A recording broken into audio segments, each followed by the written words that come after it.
Ô minha gente, alguém saberia dizer se esse vídeo é real? O presidente Lula recebeu nessa manhã um telefonema de Donald Trump, presidente americano, que, num tom amistoso, os dois líderes conversaram por 30 minutos. E aí relembraram a boa química, que foi inclusive manchete quando foi dito por Trump. E o prêmio de melhor petista infiltrado do ano vai para Donald Trump. Que vocês estão percebendo o que está acontecendo? Essa galera estava bastante acuada antes da entrada do Trump. Aí o Trump entra, aí logo no começo do governo dele a galera tava meio, ressabiada, sem saber o que fazer e tal, mas ainda assim colocando maior panca, sei o que, a gente vai barbarizar e tal. E o cara foi lá e entrou na onda. O Eduardo Bolsonaro abandonou o mandato, foi para os Estados Unidos, tentou sanções contra o Brasil, conseguiu essas sanções e nesse movimento eles mostraram o quanto eles desprezam as instituições brasileiras e a democracia brasileira. Porque a gente tem que lembrar, tá? Por mais que eles tentem criar narrativa, o que a gente sabe é o seguinte: 58 milhões de pessoas votaram no Bolsonaro e 58 milhões de pessoas continuam nas suas casas vivendo tranquilamente. Só tá sendo punido quem fez merda, inclusive o próprio. Isso sem falar dos eleitores do Lula, que votaram nele e viram essa galera tentando depor ele, prender autoridades, anular o resultado da eleição, entre outras coisas. Só quem votou no Lula foram 60 milhões. Fora a galera que votou branco nulo e sequer compareceu para votar. Eles só mostraram que, de fato, eles desprezam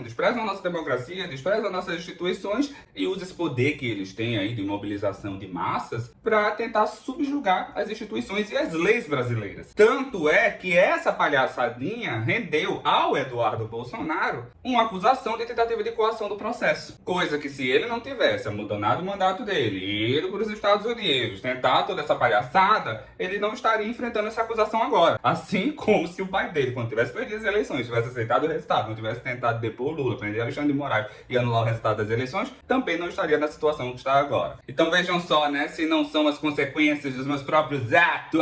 Obrigado, Trump, por você ser o petista infiltrado mais eficiente que a gente teve nos últimos tempos.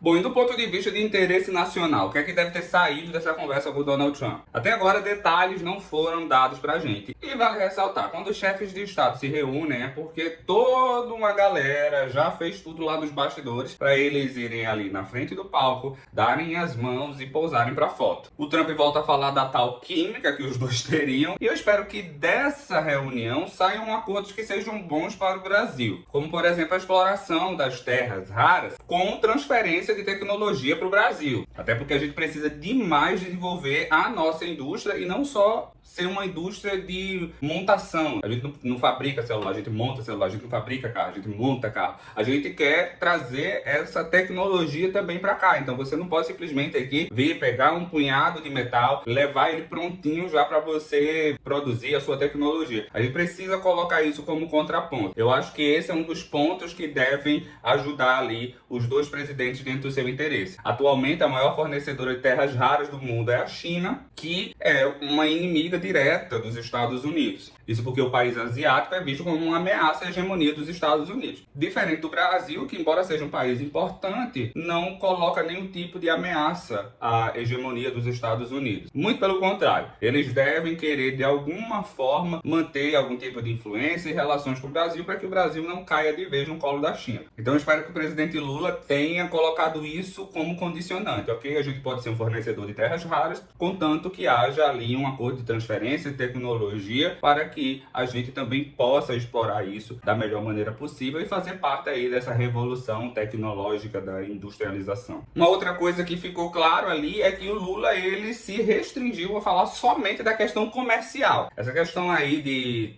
processo do Bolsonaro, entre outras coisas, não deve ser algo que o Lula deve prometer nada para ele, até porque o Lula não tem poder sobre isso. O Lula é chefe do executivo, nosso judiciário, ele é independente. Bolsonaro, ele tá pagando pelos crimes que ele cometeu perante leis existentes, leis que foram criadas pelo nosso Congresso Nacional e que passam a ser interpretadas pela nossa justiça. Então o Lula não tem poder nenhum em relação ao processo do Bolsonaro. No máximo, ele poderia dar um indulto, mas obviamente o Lula não vai fazer isso, que ele não é besta nem nada. E talvez o fogo de palha lá da extrema-direita dê uma apagada depois dessa movimentação. Era óbvio que o Lula iria ter em algum momento uma conversa direta com o governo Donald Trump. Até porque você não acaba com as relações entre os dois países por conta de dois indivíduos. Mas ainda assim, eu não confio no Donald Trump, eu acho que o Brasil também não deve fazer isso. Inclusive, o nosso Itamaraty é muito muito esperto e não vai cair em nenhuma arapuca. Agora você perceba como foi interessante, né? Dentro da movimentação, o presidente Lula, ele se voltou para o público interno. Ele foi dialogar com as pessoas dentro da nossa sociedade, primeiro para fortalecer a nossa soberania. Mostrar que nenhum país pode mandar e desmandar no nosso país. Que quem é dono do Brasil é o povo brasileiro. E na seara internacional, deixou que a nossa diplomacia especializada cuidasse disso diretamente com o governo e foi lá dar entrevista para veículos internacionais, aproveitando todas as possibilidades que essa movimentação do Donald Trump em taxar produtos brasileiros daria para a gente. Com certeza deve sair algum acordo também para diminuir as taxas sobre os produtos e faz parte, né? A gente só está vendo o Donald Trump fazendo isso de uma maneira generalizada, mas esses debates eles sempre aconteceram em escalas menores, né? A gente já viu em outros momentos, o próprio Donald Trump no primeiro mandato dele chegou a taxar o nosso aço e depois volta atrás, enfim. É bem natural esse tipo de coisa. O que ele está fazendo agora é de uma maneira generalizada e utilizando justificativas que não fazem sentido. No caso do Brasil, falar que a gente leva vantagem, quando na verdade não leva, a gente é deficitário, ou seja, a gente compra muito mais do que vende,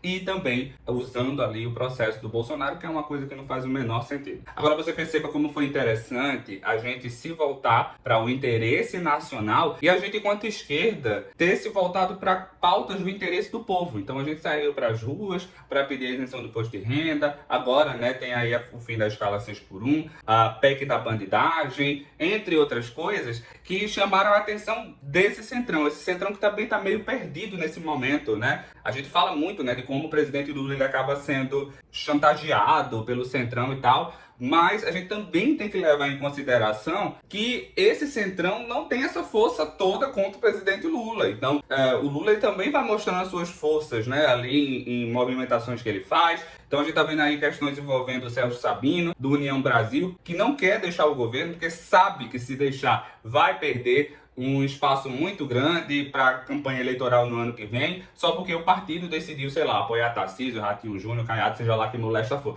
E esse movimento deve acontecer cada vez mais daqui para o ano que vem. É por isso que a gente que é progressista tem que focar muito no eleitor do Centrão. Eu fiz um vídeo nos últimos dias falando do trabalho de base, que é muito importante para a gente conseguir furar a bolha, e é isso que a gente tem que fazer daqui para frente, tá? Óbvio que a gente vai se manter vigilante no que a extrema-direita faz, mas a gente também não pode ficar alheio às movimentações dessa galera do Centrão. E se a gente dialogar com aquele eleitor do Lula, que lá em 2022 votou nele, mas votou em um deputado do Centrão, aí sim a gente pode fazer a esquerda crescer no ano que vem. E a gente tem que aproveitar justamente esse momento em que determinados setores da sociedade estão se movimentando para tentar crescer cada vez mais essa politização. E não se enganem, gente, tem tanta gente no Brasil que adora o presidente Lula, mas que não sabe de nada sobre a questão de votar em um deputado de um determinado partido, vai levar esse voto para o Centrão, o que deixa esse Centrão aí no Congresso chantageando o governo, dificultando a vida do governo Lula e prejudicando a população. Sabendo disso, esse não é aquele momento de julgar a população brasileira. Ah, o brasileiro é burro, não sabe votar. Não, é identificar quem é esse ser humano que gosta do presidente Lula, mas vota em um deputado do Centrão e começar a politizar essa pessoa. E preste atenção, você não precisa falar isso para o mundo todo. Você tem que fazer dentro da sua zona de influência. Pode ser com um familiar, com um amigo, com um colega de trabalho, com um conhecido, pessoa que você tem contato direto. Se você identificar que a pessoa, ela votou no Lula, gosta do Lula, já diz que vota no Lula no ano que vem, mas ainda não tá a par da questão de que se votar em um deputado do Centrão, você não vai fortalecer o presidente Lula para presidente, esse é o momento de você começar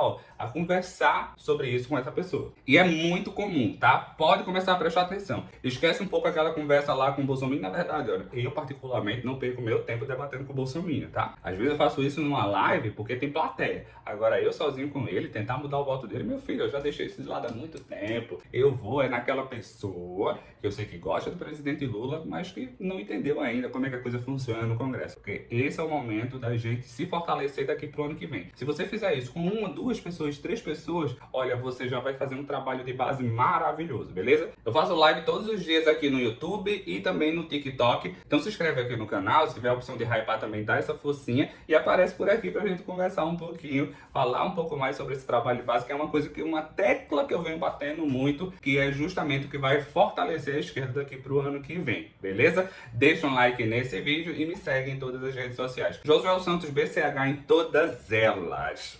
Um beijo e até o próximo vídeo. Tchau, tchau.